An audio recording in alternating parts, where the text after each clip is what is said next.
morning, everybody. There's an alternate reality where you saw the amazing intro I gave to today's episode of SJU a few minutes ago, and you loved it. Like, you legit thought it was fantastic. JTE's giving me the thumbs up, meaning we are officially live now. Hey, morning. It's Monday. Welcome to the show. Happy afternoon, Brazil. I was told to shout you out in the chat, and I am a man of my word. This is like Happy Death Day or something. When they're like 10 rotations into the same. Yeah. My whole life is like Happy Death Day. Billy, Danielle's here, Ed's here. Hey, Billy, I'm about to welcome you back from France. I'm going to say bienvenue and bonjour again, like I did the first time. Whoa. Oh my God, guys, we're talking the new Dr. Sleep trailer. We're going to hit a little bit on sort of, I don't know how much pressure there probably is to be under the shadow of The Shining and like live up to that legacy. I'm going to redo the joke that I did earlier, much like when you want to be a comedian and your older brother is a pilot. What? I already introduced you guys. We're going to talk about the Marvel TV's writer's room shaping up. I'm going to drop a Streaming Wars update that I have not told anyone about, even between show attempts. It's still a mystery. This is the show. Let's jump in. So the new Dr. Sleep trailer came out. Now I don't know what I've said and what I haven't said and what's a dream and what's not. Well, that's apropos, right? So, well, yeah, exactly. So, so we've been talking a lot about this movie since the first trailer came out, how much it's actually going to connect to The Shining, whether or not they're sort of teasing us up like 8 seconds of Overlook Hotel and that's all we're going to get, but they're kind of trying to sell us on it. Now that we've seen the full trailer, it looks like it's... And again, none of us having read the book, so book readers, please don't spoil in the chat. But now that we've seen the second trailer, it really looks like they are connecting this very, very heavily to The Shining, to the Overlook, to the events of both the Shining novel and the Kubrick movie, sort of at the same time. So let's sort of just jump off with the real basic. Did y'all like the trailer? Hey. Y'all like it? Did y'all like that Dr. Sleep? Talk about it. Speaking of, that dude with the cornrows and the heavy accent was like the best thing I've seen in my life. It was pretty great. He's in there for like a second and he's like, we don't usually get people going up north, what you running from, or whatever. It was amazing, and it made me really happy. I enjoyed the trailer. I liked him. I liked White Lisa Bonet, who's stealing people's souls like Cat's Eye. See, you went White Lisa Bonet. I went, what was the girl? Remember the movie where Josh Hartnett couldn't have sex for a number of days? 40 days. That girl, yeah, it was 40 days, 40 I believe. That girl who was like the thing for a minute. Yeah. Yeah, I thought it was more of that look. Oh, she was in a bunch of stuff. Yeah. Like this lady's gonna steal Josh Hartnett's soul. Someone has to. Yeah, sorry, I took you off the rails. Get back on. No, it's good. So, yeah, that looks really good. I keep forgetting that Ewan McGregor is in this. At some point, him and Matthew Good are just becoming one person in my brain, and I don't know how to fix that. But yeah, it looks great. It looks very, very spoopy. You guys know how I feel about the spoopiness. Horror's not super my thing, but... Sorry, I haven't been on the show in a while. Spoopy? Spoopy. Yeah, which spoopy. Is that's a spooky thing. And... Just spoopy. It's Oh, spoopy. and poopy? Okay. No, that would be if it was your thing. Yes, okay, sorry. Excuse me. I thought you guys were doing the Tiny Toons Adventure intro for a second. But yeah, super, super psyched about it. Excited to see it. Will see it with my hands like this. I like it. You need your scaredy blanket. Yeah, will you be bringing the blanket to Dr. Sleep? So I think I said this on SJU. Like I saw The Shining for the first time a year ago, and this is embarrassing because of Ready Player One. Okay, that's embarrassing. I admitted it was embarrassing before I said it. Shut down the stream. We got to start over. Guys, I'm being punished. This chair is just slowly going down. It's like it's exiting me off the stage. It's dragging you. It is not put together correctly. Well, it's dragging you to hell for not watching The Shining. I watched it though, but I did watch it. Okay. And you reasons be damned. Did you scaredy blanket through it? Yes, because and I said it at the time. It's not so much that it's like.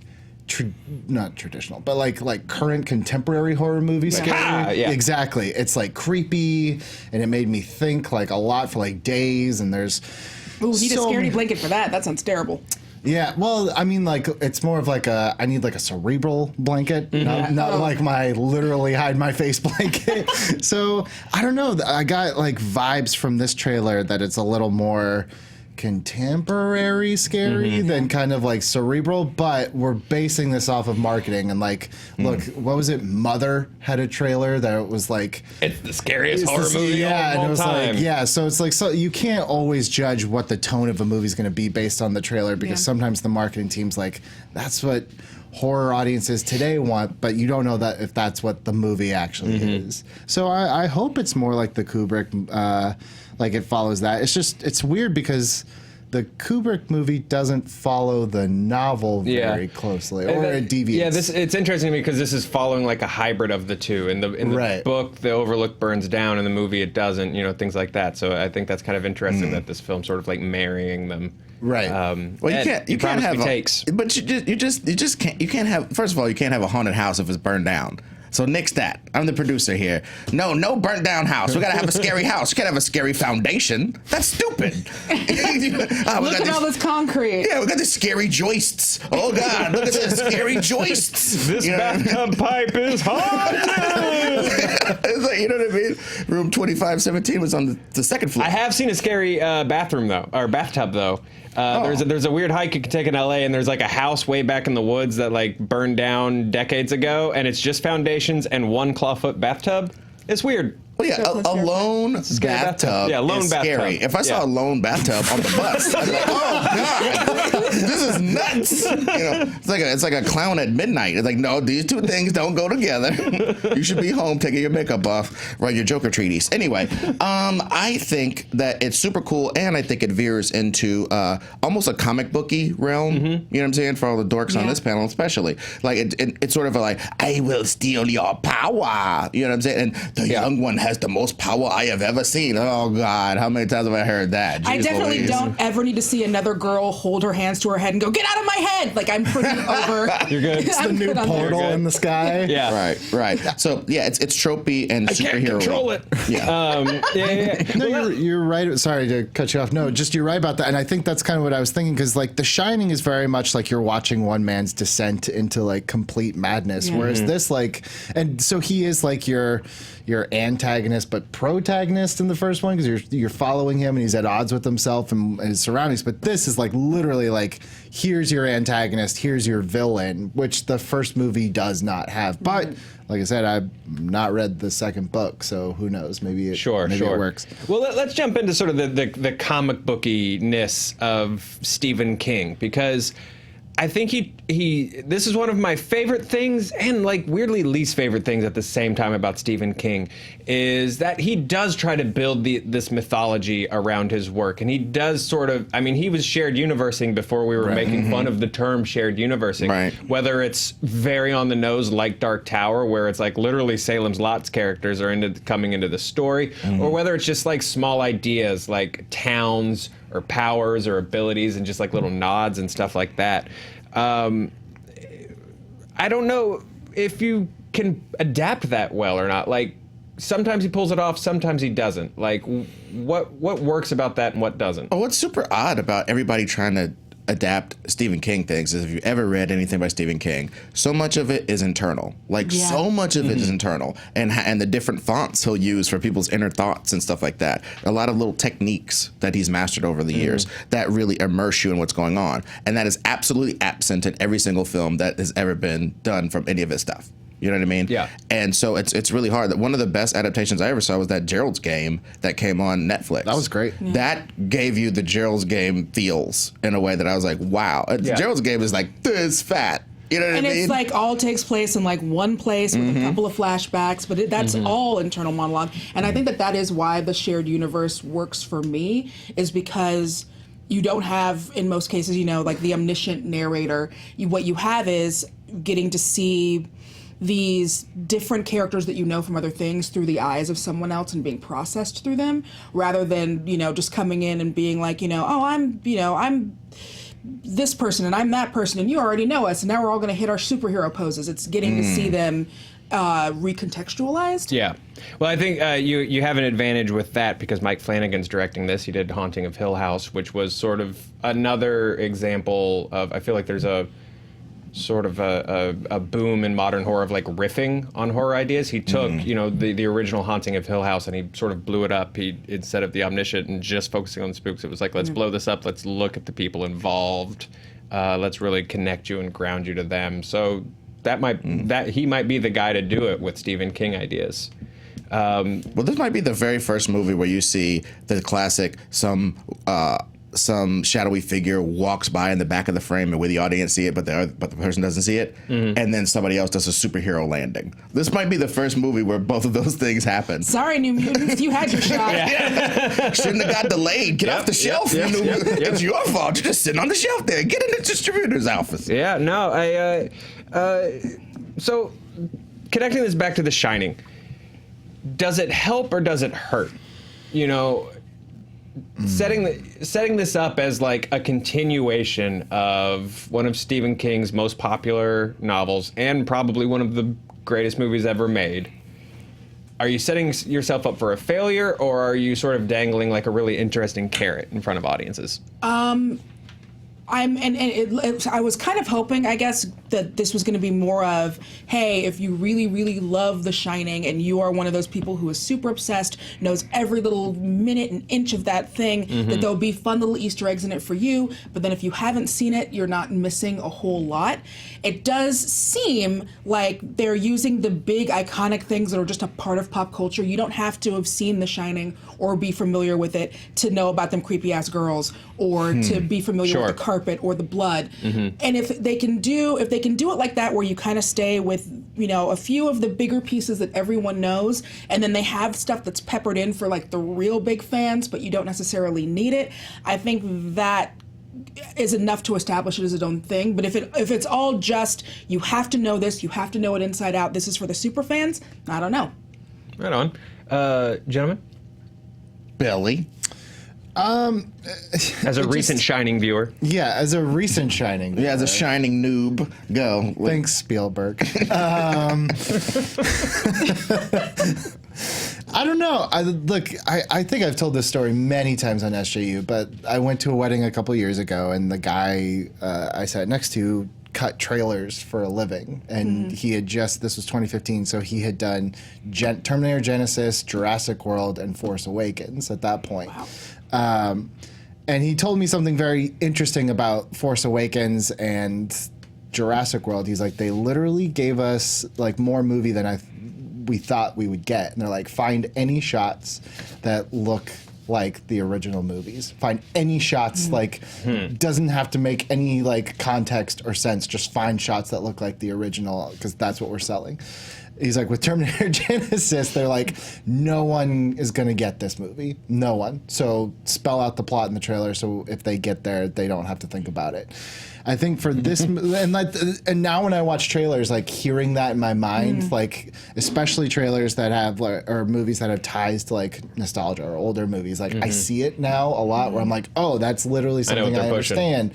So this is a very long way around of saying like, I hope this turns out more like something where it's like impactful to the plot, and they're not just trying to like remember this, because I feel like it's been really hit or miss the last couple of years with like these member-berry movies. Yeah, we all remember it, guys. Yeah, we remember it. We're totally good on that. We've all got our memories. We've all got the posters. We've all got the YouTubes. Right. So if you're wondering if we remember that thing, we do. We do, right. And you can put a little bit of that in, but yeah, too much of that, it's too far and it's very distracting. Yeah, if you're selling good storytelling. If you're selling me the same movie again, then keep it. Yeah, keep it. I think for this one in particular, we don't need it. Yeah. But if that's like I said, an integral part of the plot, which I don't know, then I don't know. It could bite it in the ass. I don't know.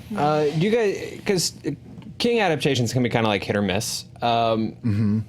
The interesting thing to me is usual just straight up adaptations especially can be hit or miss, but then something like Castle Rock, which is just like a riff on Stephen King ideas, is really good. Because for me, I think Stephen King's a great idea guy, not always a great execution guy. But that's the power of books, though. If you come up with a great idea and then you just go, all right, then they fall down a well. Yeah, this will be tight. Yeah. And then you could just describe all the rocks and how it felt on their backs and all this jazz for 500 pages. Which, I mean, he does sometimes. For every great idea he's had, I implore you to go find the video of when I made all of you guys read the excerpts from the weirdest Stephen King stories. Yeah, that was a delight. It was like the naked lawnmower man. Yeah, very, very no weird Pierce stuff. Brosnan in sight. Well, does this have is this a way that like the sort of the Shining connection and that legacy help where Mike Flanagan has to adapt from two very different stories that kind of just share a name? I think what he's doing, I think what's brilliant about this is taking one aspect out. Like if you were to remake any popular thing and just take one aspect out and leave a lot of it behind, a lot of people would be interested in like, oh, that part was underplayed. You know, The Shine, this kid talks to ghosts. He's got extrasensory powers, and if he develops them, it can become telekinesis and psychokinesis and stuff. You know what I mean? Like, which is such a weird like B story to a story about. Right, that's what I'm saying. That's what I'm saying. So like for a person like me, that's way more interested in that than ghost ladies and tubs. You know what I mean? I just okay. You know, I would love to see the kid with the shine more and have the kid with the shine be more integral. Basically, in the first one, his shining ability basically just told him to go to the maze and hang out for a while. Your dad's going to get tired of freeze to death. Pace, I'm the shine. Yeah. You know what I mean? But in this one, it's like it's the powers that you don't want and don't desire developing to a meta level to the point where you got to drink yourself to sleep every night. Well, and that's also, You know what I mean? that's an interesting thing because the father in the original Shining was an alcoholic. Like that's part of the story. And so I do think that that's obviously a super strong choice to have that be both a combination of what he's seen, because after the Overlook, you're going to want to drink, but also the fact that can be something that runs in families. Yep. No, a lot of cool like ideas they're riffing on. Again, Flanagan directed Oculus, Gerald's Game, Haunting of Hill House. Great resume on this guy. So I the think thing that'll make or break this, not to interrupt, but the thing that'll make or break this is every time you have a character who's like, I will eat your essence. That usually sucks, and it's usually real dumb. So you got to figure out a way. It was awesome in Dark Crystal. Make sure you watch it. Dark Crystal streaming now on Netflix. You got to figure out a soul-eating mechanic. You know what I mean? There's got to be some sort of soul-eating mechanic. There was. Some sort of, where it looks cool. She had the mist. Yeah. Do you not count if the it's shining? Cool, it's got to be a little cooler than that overall. Do you count having the shine akin to magic? Because I know you hate magic. Oh, don't compare it to magic, man. Do you consider it magic? I was cozying up to it, man. You're gonna tell me essence eating is magic? Next, you're gonna tell me Michael Jordan's black. God dang! Sorry to be the one that has to drop that A-bomb today on a Monday. Dang, I was lacking this kid with the 33 points in my hometown of Chicago. No, but realistically, do I think it's like magic? I think it is human potential dealing with magic. It is whatever's inside human beings manifesting in a level to protect us from magic. Like almost like a mutant power that will deal with other dimensional forces and stuff. And that would go right in with what Stephen King likes to do. Do you think that essence eating thing, is that the same kind of, it looks better than in Sleepwalkers? I'm trying to remember where they're like the cat people. He essence eats a lot. Yeah, and it's the same kind of where it's like open your mouth and it's like... Yeah. Give me your essence. Give me your nano machines. Well, hey guys, speaking of fulfilling human potential and eating essence, like and subscribe to SJU on Fandom Entertainment. Hit that bell. Hey, will ya? Killing it. Thank you. See, look at that. We want to do we're calling out a really cool organization this month.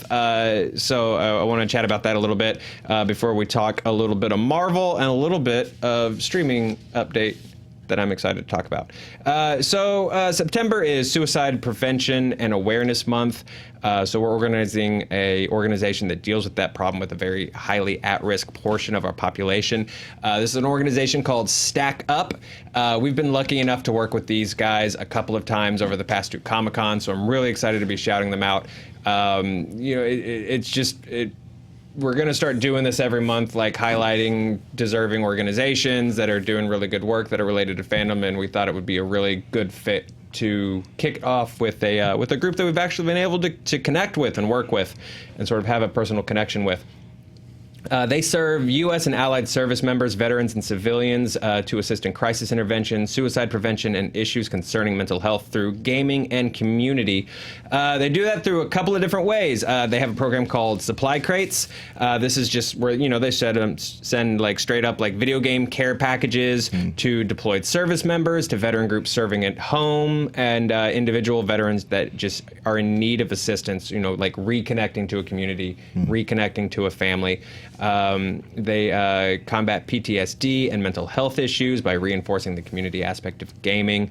Another program they have is called Air Assaults. This is taking deserving veterans on all expense paid trips to gaming and geek culture events like Penny Arcade Expo, Comic-Con, E3. That's usually where we get to meet these guys. That's how we met everyone. Dave, who is one of the higher ups over there, that's how we got introduced. It's just really awesome to be able to sit and hang out with everybody for a little bit. They come and hang out like backstage at the movie fight panel and stuff like that, and then sit front row, and it just feels really good to have, I don't know, just like a really cool group that has done a lot of really amazing things for you, that for whatever reason cares about you shouting about something really stupid.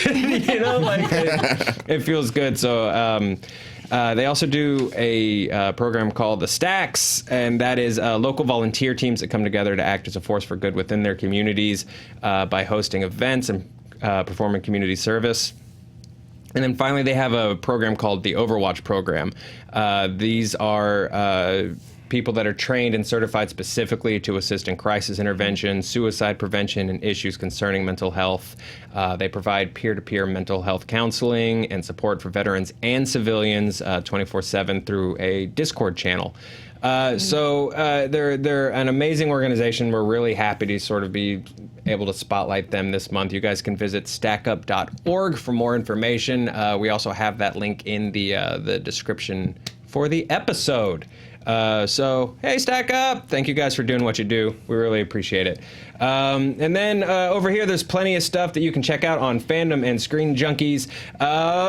Movie Fights, Best and Worst of Summer 2019. Launch Saturday. It is Spencer, V. Dan, V. Mark Ellis. As funny as you think it is. Yeah, fun was had, laughs were had. All your favorite movie fight tropes happened, including me substituting briefly. Did you really? I did. Hal was running a little late, so I hosted the first 10 minutes of the show. Wasn't it pre-taped? Yes. Yes, Billy. All right. Don't worry. Oh man, I just narked on us for dropping the ball while our producers were on vacation. Sorry. Fantastic episode. Oh, damn, Johnny Depp. Includes a weird extended metaphor about guinea pig cages. I still don't know what happened, but it was that great. Mark was just really into. That never really worked, but I loved every single word of it. So make sure you guys check that out. Let's talk a little bit about Marvel and Disney. Oh, wait, no. I have a more important streaming update that I want to talk about before we talk about writers over at Disney+. Guys, this is a streaming war update because Tyler Perry has paired with BET for BET+. And I am very excited for BET+ and Tyler Perry Studios. Goodbye, Danielle. It's the streaming war. Danielle, come back. Can I take your chair? Oh, what a mercenary. This guy, you're like the Book of Eli. You're going to take all of our shoes and everything in the apocalypse. Okay. Yeah, run me through this, please. I will. Joe Starr. So I think this was a move I did not see coming in the streaming wars, and I honestly think we should have. I honestly think it's brilliant. I honestly think it is absolutely brilliant. So on September 19th, BET Plus is going to launch through Viacom. It's $9.99 a month. It's going to feature more than 1,000 hours of content, including exclusive new programming, series, movies, and specials. Can I have BET Uncut? Sorry, I am so confused. September 19th? Yeah. It's next week. Yeah, it's quick, man. Just announced Tyler Perry turns it around, brother. They said, and I think this is true. This is why I honestly think this is like a really brilliant move. We are thrilled to offer a streaming experience of content curated for the underserved African American audience with BET+. African Americans have a higher SVOD adoption rate than any other consumer base on the market, which is why BET+ is a natural complement to BET's linear network, which has been and continues to be the leading home of black culture for decades, said Scott Mills, president of BET Network. So they're launching an insane amount of things. It's going to be the official home of all of Tyler Perry's everything, like every movie, every Boo sequel, every Medea outing. Is it going to have all of like those plays that you could buy in church parking lots? I would assume so. Honestly, yeah. Really, that's a thing. No, high-res DVD copies of those. My mom would kill for those. If not, you get like a coupon for the next time you see that guy at a church Danielle, parking lot. just because you think I am so uncultured. I used to work for a subsidiary of Lionsgate, and at a company picnic at a raffle, I won the Tyler Perry box set DVD of all of his movies. Have you watched it yet? I have it. Can you do so and let me know how what you think? Sure, I'll do a live tweet along from the beginning. And to answer your question, it will house all of his stage plays. What does I'm that mean? assuming they are the bootleg filmed copies of. The live stuff for all of Perry's stage plays, which are actually really, really good. Yeah, most of the movies are adapted from the stage plays, and the stage plays are definitely the better version. Yes. It loses something when he brings them over. Or is this a 4K stage plays? And Danielle, this is why I'm bringing it to you. You know what a 4K stage play is? Watching a play. Just going and seeing. The HDR, it's so real. Too much smoothing. It's like I could reach out and touch it. So and this will be the most exciting thing for you, Danielle. It will also be the exclusive on-demand streaming home of Martin. Okay, well now I'm in. Yeah, all of Martin. Is it gonna have Living Single? Girlfriends. 227? Give me more. Let's see here. Bobby Amen? Brown story, The New Edition story, Real Husbands of Hollywood, The Quad, Being Mary Jane, Love and Happiness, and Obama Celebration, College Hill, Comic View, Smart guy? Hell Date, All In, Nellyville Read, Between the Lines, Ali, The People's Nellyville. Champs. Yeah, Nellyville's going to be there. The Hip Hop Awards, the BET Awards, the Soul Train Awards, Black Girls Rock, Boomerang, Harlem Nights, Baby Boy, Boomerang! Belly, Coach Carter, Coming to America, Higher Learning, Losing Isaiah, Poetic Oh. Justice, Tina Turner, Live in Holland, among others. Okay. They're killing it. Well, now I'm getting it. Yep. Yeah, cross that velvet rope because, It's okay. It's got Coming to America, and it's got Boomerang, and it's got Olive Martin.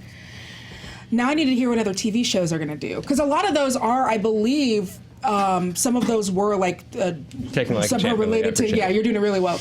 Billy's. I'm just waiting to every cut to like adjust this fucking He's thing. doing really well. Sorry. And the BET made for BET movies are amazing. They're just. Did you say Being Bobby Brown was on that list? Oh, yeah. Oh well, now yeah, definitely. Being Bobby Brown. If you haven't seen it, I guess you're going to have to take control. Being Bobby Brown, or as some people call it, like my mom, the Bobby Whitney Show. That's the most hisses I've ever gotten from anything I've said. But the Bobby Whitney Show is the show where we followed around Whitney Houston and Bobby Brown in their life, and we got to see the real Whitney, and we were not ready for it. No.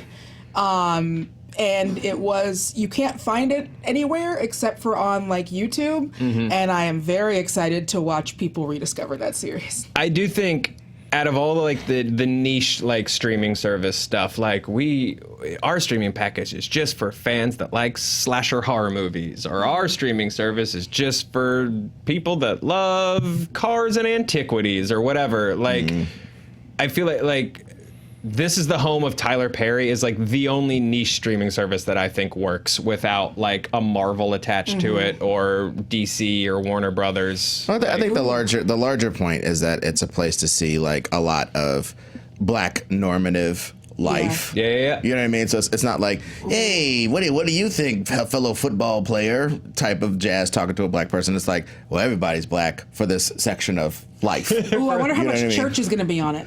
I think it'll be just like a lot of black life. Church in the morning, a lot a lot of stuff at night. Ja just Rules, like I Fell in every Love with the life, Church Girl will definitely be on there. And so I think it's nice to have a nice, like I said, repository for normative black life, where it's not some whoa, look at you with your quick twitch muscles or whatever. You know what I mean? It's like whoa, that attitude towards a lot of black people in movies, it's just sort of whack. You're black, but you're smart. Whoa, I brought computer this up because guy. I was honestly surprised that there was not already like Tyler Perry Plus. Like he cranks out enough owns content. Atlanta. Like if you've ever seen his him and studio Monica. or pictures of his studio, like it's massive. Like the dude has carved out like his own kingdom. So think he has like his brilliant. own. They had to make him, or they had to update a freeway ramp with the name of his studio on it because like.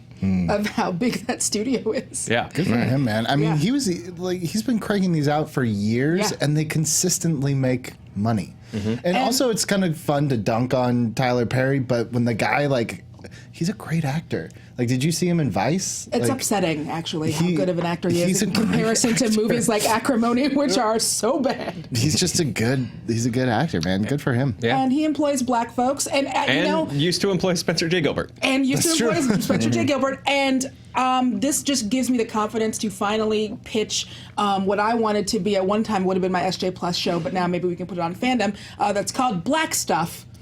It's where I just talk about black stuff. I like it. I like it a lot. Yeah, because I was about to make a old office. When you were talking about Martin, I was going to make a Bruh Man reference, and then I was like, they might not get the Bruh Man how reference. about you come in with me? I want to pitch a show where it's underscored entirely just to Brandy and Monica songs. It's an unboxing show called The Toy Is Mine. It'll be great. It'll be really phenomenal. Well, one of you has to punch each other in the face like Monica did to Brandy. That happened. Absolutely. That's real. Right before a VMA's performance, Monica punched Brandy in the face. Why? They didn't like each other? No reason? Or? But I thought they teamed up against that boy. That was kayfabe. It's real life. I'm so sad. Let's jump. Let's talk a little bit of Marvel. We said we'd do it at the top. Let's do it. I've been avoiding it. So Hawkeye has found its showrunner. This is via to her. Jonathan Igel, who wrote for Mad Men for several years, will serve as writer and executive producer on the Hawkeye series for Marvel Studios. Since Mad Men, he wrote Pitch, and he wrote the that Elizabeth Olsen series, Sorry for Your Loss, which I have heard was very good. Obviously, Renner's reprising his role as Clint Barton. Kate Bishop is going to be in it. She is yet to be cast. He's the latest addition behind the scenes for the first batch of MCU series coming to Disney+. Malcolm Spellman, who wrote for Empire, is writing The Falcon and Winter Soldier. Carey Scoglin, who wrote on worked on Handmaid's Tale, is directing. I mean, it's a murderer's row of talent. It really is. Jack Schaefer is writing for WandaVision with Matt Shackman, who's done a ton of TV. He directed Game of Thrones. He directed Fargo. He directed 43 episodes of It's Always Sunny in Philadelphia. Is directing. That's like 1% of all the episodes. Yeah. Like Michael Waldron wrote on Rick and Morty, is writing Loki with Kate Herron, who directed Sex Education, who is serving as director. That's have you guys seen Sex Education? Yes. On Netflix? It's so good. It's so good. And a marriage between Sex Education and Rick and Morty. I still insist. Starring What's Tom her name? Hiddleston. I'm into it. I still insist what's her name looks like Tor. Okay. Yeah. Okay. I'll take Tor. it. She does not agree with you. I respect your right to have that opinion. No, I told one of my friends. One of my friends is like a cool guy, and I said, "Wow, your wife looks like Betty Gilpin." And Betty Gilpin from Glow, is a like empirically attractive woman. And he goes, "That's pretty flattering." To Betty Gilpin. No, that's what you're supposed to do. That is some good husband. That's some good work. husband. It was Did he say great it that husband corny? work. No. Was she in the room? Oh no! What? No, that's another thing. It wasn't even performative. It was Look, like if real. If you stay Good ready, for you don't him, have to man. get ready. Right? Exactly. Perfect practice makes perfect. That's what we call a scrimmage. Yeah. He defeated me 100 to 50 in a scrimmage. So now that they've just been lining up talent for these, are you more excited about shows? Les, are there any of these that you're like, this is the one that I will be subscribing to Disney Plus for? I mean, if anything at this point, all they have to do is blow it. It's kind of their game to win because of all of the old, even if you don't like any of these shows, which is statistically possible, there's still going to be so much stuff that's on there, along with, being paired up with just everything. Yeah, it's going to be. Why, JT? I was being a professional. JTE has been dunking on people all morning, by the way. Yeah. Just dunk after I dunk. was waiting until the two-shot to adjust. Well, I narked on you with my Snicker. I apologize. Whatever it takes to get him off his phone, man. But yeah, so it, at this point, they really have to just start announcing stuff that no one wants to watch. And even then, we always say it, but you say the most weird, obscure thing that people would be like, ugh, they're making something of that. They made the Talking Raccoon movie. We're still getting it constructed. They're making that was my chair. That was Billy's patience.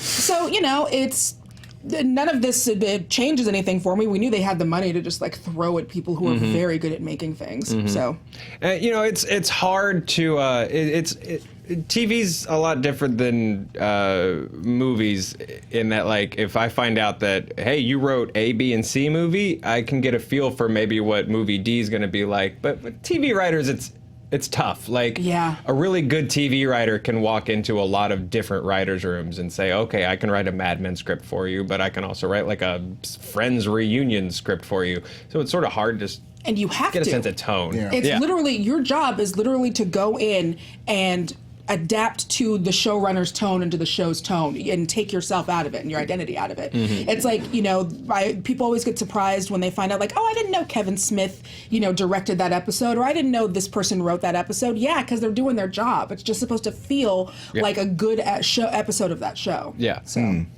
Yeah, but one thing that is interesting though about the taking yourself out of it, there is some amount of that, but it's also like the way you get hired is who you are. Yeah, you know what I mean. You come in. It's a weird balance to walk. You know what I mean. Right. You come in and you're like plot lady, or your action guy, or your whatever, and they go, okay, well, this one we got a 15-page action sequence, so we're hand that to Greer. Greer's going to handle and then the showrunner comes in and goes, all right, this action scene's pretty good, but this moment of touching stuff right here is just whack. This is so whack. This does not read emotionally at all. This essence-consuming moment. Yeah, so I'm just gonna go. Yeah, you didn't do the essence-consuming right. It's like you have disdain for it or something, Greer. You're on thin ice. Why is he a black captain from some 80s movie? Yeah. But that's because you keep saying the words BET and essence over and over again. That's right. The mayor's breathing down his neck. Yeah, look how many cars you destroyed with that first draft. The mayor's up my anyway. So. I like that you bring yourself to it, but I also like that these people have a myriad of jobs they've done before. Yeah, there's so many. I love the one thing I do love about what Disney, I guess, and Marvel are doing in producing these shows is they're really unconventional choices when you look at it. It's not just action shows. It isn't everybody who did a Knight Rider reboot spec script. That's not all the people that are represented here. Yeah. There's all types of writers with all types of life experience. Yeah. I think that's what makes a strong show. Gives them a little flexibility where you're not going to do a WandaVision movie, but like you can actually play and roll up your sleeves a little bit on the smaller screen. And like we've been pounding into the ground, these don't have to make money. No, it's not even part of it. Yeah, it's not even part of it. Yeah, they're gonna make art. They're gonna keep their IPs alive and in our heads. And when they decide to do a deluxe version and make us pay $20 for it and eat popcorn looking at it, we're gonna do it readily. Yeah, and some 4 minutes up. That's what's gonna happen. Yeah, no, probably. So let's jump into some fan questions, you guys.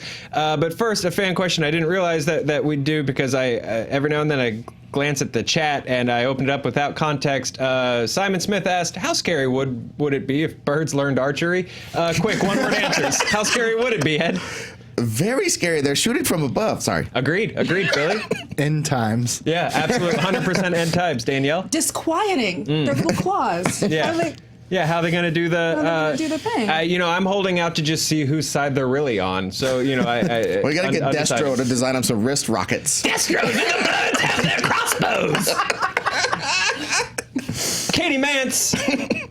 Hey, Katie, asked, I've got a radiation treatment next week, after which I have to isolate myself for 48 hours because I will be, radioactive. Needless to say, I'm going to have some free time. I need binge watch recommendations. Thank you, first of all. Katie, good luck. We're thinking about you. So let's knock these recommendations out so Katie can have a solid 48 hours of isolation. I'm going to kick you off with Dark Crystal, man.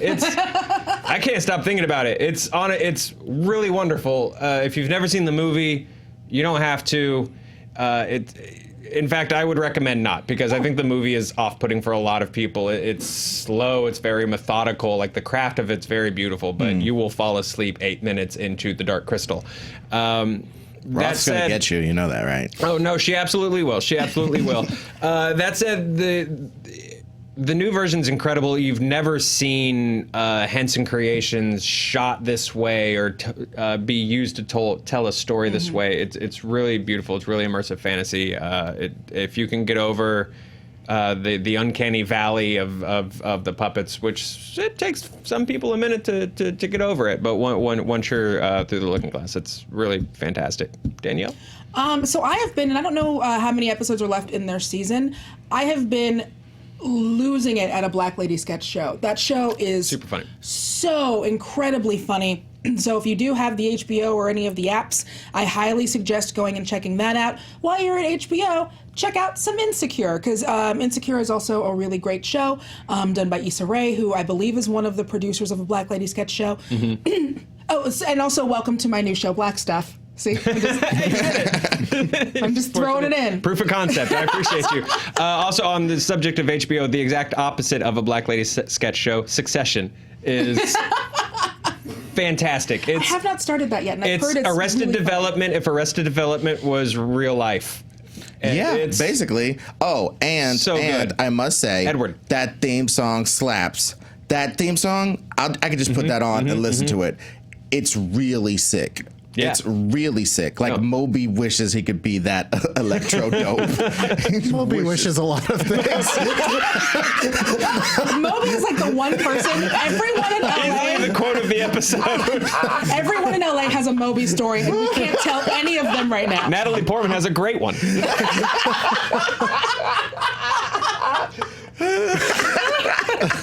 Hey, Ed. I'm glad to have started that particular riff. Oh my God. Oh, well, as far as recommendations, I was going to say Succession, so I'm glad you did that, because I don't even like rich people porn. You know what I mean? Like this whole my company's being sold out for money. I can't relate to that. I don't understand what any of that means. The family stuff keeps you invested in it. It's when the kids are fighting over a company in that show, they're fighting over a truck. You know what I mean? Yeah. It's the same as when they were kids. And the woman is overlooked, but she's the best one. It's a really good point about that show. Yeah. The sister. You know what I'm saying? Shiv. Everybody wants to hand everything to her brothers. She's like, I'm right here being dope as hell. Everyone's so good. Sorry. I could also do a show called We Talk About Success. Kieran Culkin's killing it. Succession. The kid from Sky High is killing it. Dude. Great show. Kieran Culkin is just amazing. Chef's kiss. Right. Okay. So I recommend I was going to recommend a whole bunch of stuff. The Boys, if you haven't seen it.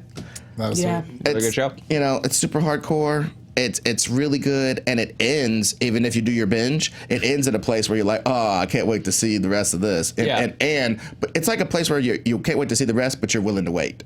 It's a nice ending for a show. And 8 episodes, nice and tight, Netflix. Are you listening? Are you listening? Not everything needs to be that 12 or 13. Oh, 8 young episodes, baby. Oh, and last but not least, for real, you can just download the freaking app, keep it for the 30 days, watch all these. Cobra Kai. I'm late to the crane kick. Welcome to the dojo, brother. Boy, the mythology they build up out of the Karate Kid movies. They talk about each Karate Kid movie as this like weird chapter in Daniel's life, and he doesn't even tell his family about some of them. Like, I went to Okinawa, I fought over this lady. What? They're like, what? It's like, nah, it was a bad chapter in my life. I crashed my yellow car. Whatever. You know what I mean? All this, they build up this beautiful mythology and this like 10 weeks of high school love that this guy had. They built up a giant mythology. It's fantastic. Full stop. Yeah. When am I going to get a Cobra Kai for Mighty Ducks? I keep trying to pitch my Mighty Ducks stuff, and I get nothing. Go straight to Keenan. Go to the source. Yeah. Right? Give him a call. It's called Knuckle Puck on Disney Plus. Look, he's looking to get into some new stuff. Right.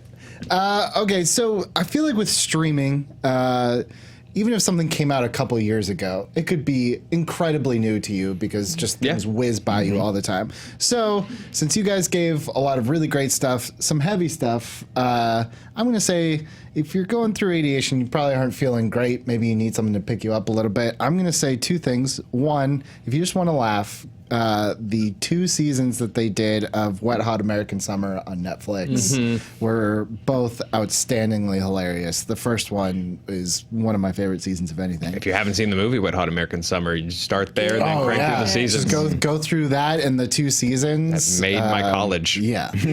And then the other one that I really love, this has been out for quite a while, but I just was late to the party, was The Toys That Made Us. Dude, great pull. Yeah, it's oddly emotional. If like one of the episodes was like Star Wars toys, and it does make you just kind of reminisce, and like it's part informational, but also just kind of like the right kind of nostalgia, if that makes sense. Delving into like why these things were so important to us. And I don't think there's a ton of episodes, but it is like even the stuff that you didn't have, like Barbie, like that was still like a great episode of that show. So watch those. Nailed it. Watch them. Hey guys, that's our show. Hope you liked it. We'll see you tomorrow, which will be Tuesday. Enjoy the rest of your Monday. Bye, Katie.